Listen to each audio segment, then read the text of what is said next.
So if you're having trouble with your counter-canter, you go into the counter-canter and your horse is just breaking to the trot or not able to maintain the lead, then this is a really good exercise to go to. So he's lengthening, just a little lengthening. Hello, I'm Amelia. This is my husband, Germán. We're Grand Prix trainers in California. Today we are talking about introducing the counter-canter on a young green horse that hasn't done much counter-canter. Counter-canter is a test of your horse's balance, a test of your horse's straightness, a test of the connection. It first shows up at first level test 3. There's a lot of counter-canter at second level and then also at fourth level in Prix St. George. So it is a really important movement. And the main thing that I want to teach you in this video is some of the prerequisite steps and exercises that you need to make sure you can do before you start doing the counter-canter. One of the biggest mistakes I see riders making is that they just start doing counter-canter and their horse is completely out of balance and running and breaking out of the trot or doing flying changes, and you don't want this to happen. So if that's happening, it's because you're missing one of these prerequisite exercises. Would you agree? Absolutely. Yes. So we're going to go through several prerequisites that you need to do before counter-canter. And one thing that we always do with our horses is set our horses up for success, break things down into more simple exercises so that we can see where our holes are or what we can explain better to our horse, so that any exercise we do with our horses, we know that they can have success with. So Germán's going to go ahead and get started here. Also, check out in the description box, there is a free contact and connection quiz for you to take. So if you're having trouble with getting a steady soft contact, definitely check that out. It's about a 30-second quiz and you'll just answer a few simple questions and I will give you a customized training plan to help you find the perfect contact. So the first exercise that we are going to start with are change of lead through the trot. And so Germán's just going to go ahead and take his time to get her going forward. Sometimes this horse can be a little sticky at first. So we always just want to think about, okay, get her moving forward. Forward is the first thing. So no matter what, you've got to get your horse going forward before you can really work on any of the other details.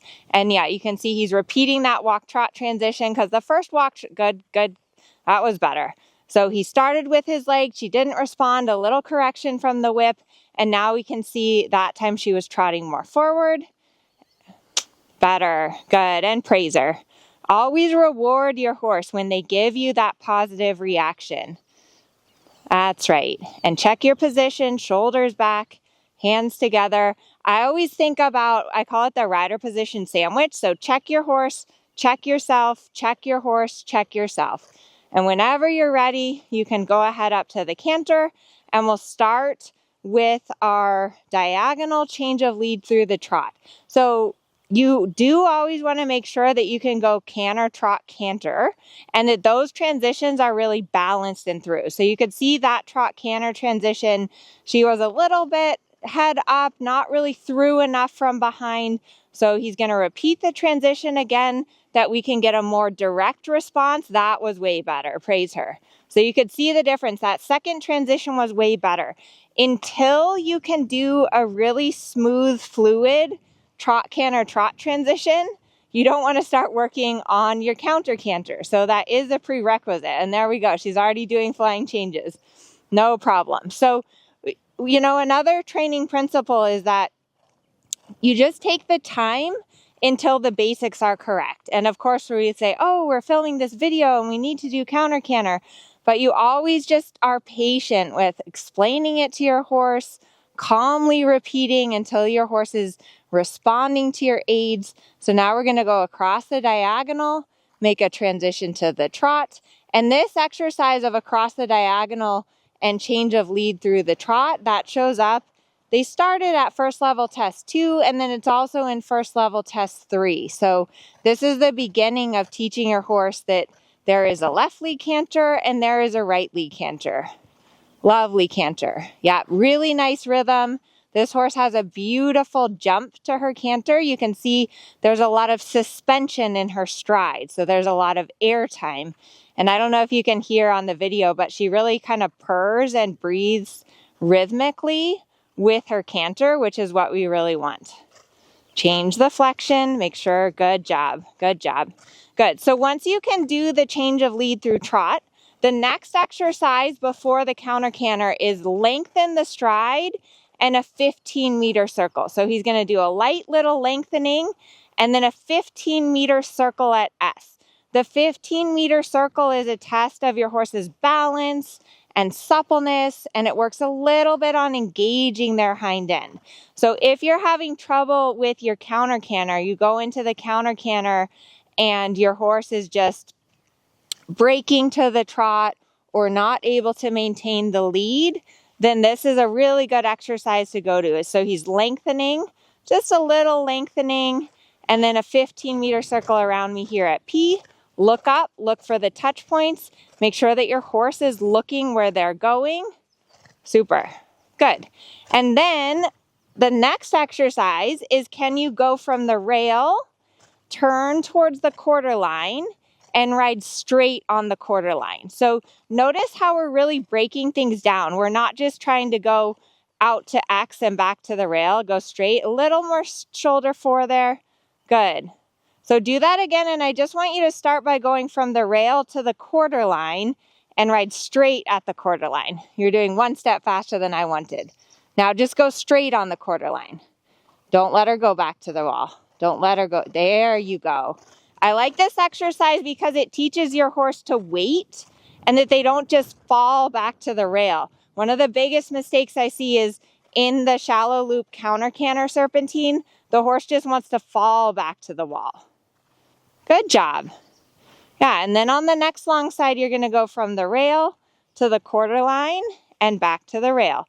Really control the shoulder on the way out. So go gradually. That's okay. Just turn right, and canter again, and canter again. No problem. And praiser, and then you just repeat again. So next time, there's this saying, right? If it happens once, shame on your horse. If it happens twice, shame on you. I think Germán came up with that.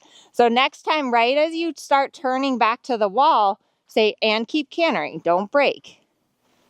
Yeah, and keep cantering, don't break. Good job, and yes, good. And then let's give her a trot transition and a walk break. It's always so important that we reward our horses for when they make progress, right? And so for this horse, for Poppy, of course, for first level test 3, we need to go all the way to the center line and back. But given that she hasn't done a lot of counter canter, and she kind of told us that even going to the rail and back is a little bit of a challenge for her still, we always want to make sure that we walk and that we give our horse a little bit of a break and a rest, and then we can start it up again. So of course, you're going to want to repeat this in both directions. I don't want this video to get super long, but I hope that this has given you some ideas for how to break it down step by step for the counter canter. If your horse is breaking out of the counter canter, try one of these exercises. Make sure your trot canter trot transitions are good.